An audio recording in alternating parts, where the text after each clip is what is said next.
मज़ेदार चुटकुले। पत्नी पति को फ़ोन मिलाती है और पूछती है कि कहाँ हो। पति, याद है पिछली दीपावली पर हम एक ज्वेलरी की दुकान में गए थे, वहाँ तुम्हें एक हार पसंद भी आ गया था। पत्नी, हाँ याद आया। पति, और उस समय मेरे पास पैसे नहीं थे। पत्नी खुशी से, हाँ हाँ याद है। पति, और फिर मैंने कहा था ये हार एक दिन मैं तुम्हें दूंगा। पत्नी और ज़्यादा खुशी से, हाँ हाँ हाँ बहुत अच्छी तरह से याद है। पति, तो बस उसी के बगल वाली दुकान में बाल कटवा रहा हूँ, थोड़ा लेट आऊँगा। पत्नी, आज मैंने तुम्हारे लिए एक स्पेशल डिश बनाई है। खाते ही गर्मी गायब। पति, ऐसा क्या बना दिया तुमने यार। पत्नी, नवरत्न तेल के पकौड़े। पत्नी, अच्छा ज़रा बताओ कि अरेंज मैरिज और लव मैरिज में क्या अंतर होता है। पति, अरेंज मैरिज का मतलब हो बिका हुआ माल वापस न होगा, और लव मैरिज का मतलब पहले इस्तेमाल करे फिर विश्वास करे। एक व्यक्ति घर में पुराने कागजात देख रहा था, तभी उसे पत्नी की 8वीं कक्षा का रिपोर्ट कार्ड मिला। ध्यान से पढ़ा तो पता चला कि वो पत्नी का चरित्र प्रमाण पत्र था, जिस पर लिखा था मधुभाषी एवं शांति प्रिय छात्रा। पति तब से संदूक लेकर उस हेड मास्टर को ढूंढ रहा है जिसने उसकी पत्नी का चरित्र प्रमाण पत्र बनाया था। संता भगवान से प्रार्थना कर रहा था, संता प्लीज़ पंजाब को अमेरिका की राजधानी बना दो प्लीज़। भगवान जी ने सुना और हैरान होकर प्रकट हुए और पूछा, ऐसा क्यों भक्त। संता, क्योंकि मैं पेपर में लिख आया हूँ।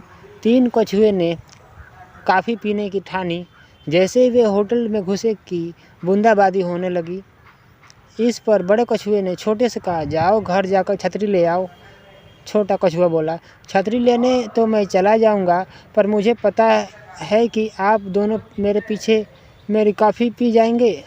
नहीं, हम तुम्हारी कॉफ़ी नहीं पिएंगे, तुम आराम से जाओ। बड़े कछुए ने आश्वासन दिया। जब 2 घंटे बीत गए तो बड़े कछुए ने दूसरे कछुए से बोला, लगता है अब छोटा नहीं लौटेगा। मैं समझता हूँ अब हम दोनों उसके हिस्से की कॉफ़ी पी डाले। बड़े ने अपनी बात ख़त्म की ही थी कि दरवाजे के बाहर से छोटे की आवाज़ आई, तुम मेरी कॉफ़ी पी जाओगे तो मैं छतरी लेने नहीं जाऊंगा, देख लेना।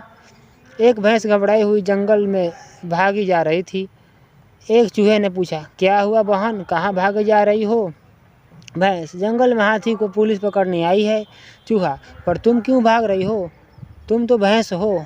भैंस, लगता है तुम नए हो, ये भारत है भाई, पकड़े गए तो 20 साल तो अदालत में ये सिद्ध करने में ही लग जाएंगे कि मैं हाथी नहीं हूँ। यह सुन भैंस के साथ चूहा भी भागने लगा।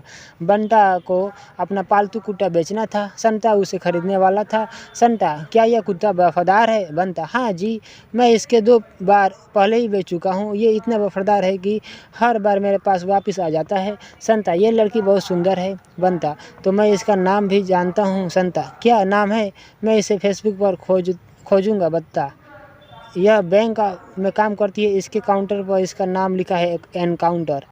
एक दिन संता का देर से काम पहुंचने पर मैनेजर बोला, लेट क्यों आए। संता, बस स्टॉप पर एक आदमी का 100 का नोट खो गया था, इस वजह से देर हो गई। मैनेजर, अच्छा तो तुम नोट ढूंढने में इसकी मदद कर रहे थे। संता, नहीं सर, दरअसल मैं उस नोट के ऊपर खड़ा था।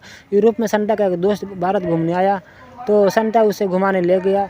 कुतुब मीनार के पास पहुंचकर संता का दोस्त उससे बोला, दोस्त ये कुतुब मीनार कितने दिनों में बना है। 2 महीने में। दोस्त, ये हमारे मुल्क में तो 1 महीने में बन जाता है। थोड़ा आगे जाने के बाद दोस्त ने फिर संता से पूछा, दोस्त ये लाल किला कितने दिनों में बना है। संता, सिर्फ 1 महीने में। दोस्त, हमारे मुल्क में तो ये 2 हफ्तों में बन जाता है। जब वे दोनों ताजमहल के पास से गुजर रहे तो दोस्त ने संता से फिर पूछा, दोस्त ये ताजमहल कितने दिनों में बना है। संता, मैं खुद हैरान हूँ कि कब बना, कल शाम को तो नहीं था। एक प्रसिद्ध गायक अपना कार्यक्रम में पेश करने के बाद हाल से कमरे में जा रही थी। एक महिला उससे पूछने लगी, क्या आप ही वो माहिर गायक हैं जो ऊंचे स्वर में ही आसानी से गा लेती हैं। गायक ने प्रसन्न से कहा, हाँ जी हाँ। महिला, मेरा ज़रा एक छोटा सा काम कर दीजिए, मेरा ड्राइवर को ज़ोर से पुकारिए, वो कहीं खो गया है, उसका नाम घनश्याम है। सेठ जी, अगर तुम यह बता दो कि मेरी कौन सी आँख नकली है तो मैं तुम्हें 500 रुपये इनाम दूंगा।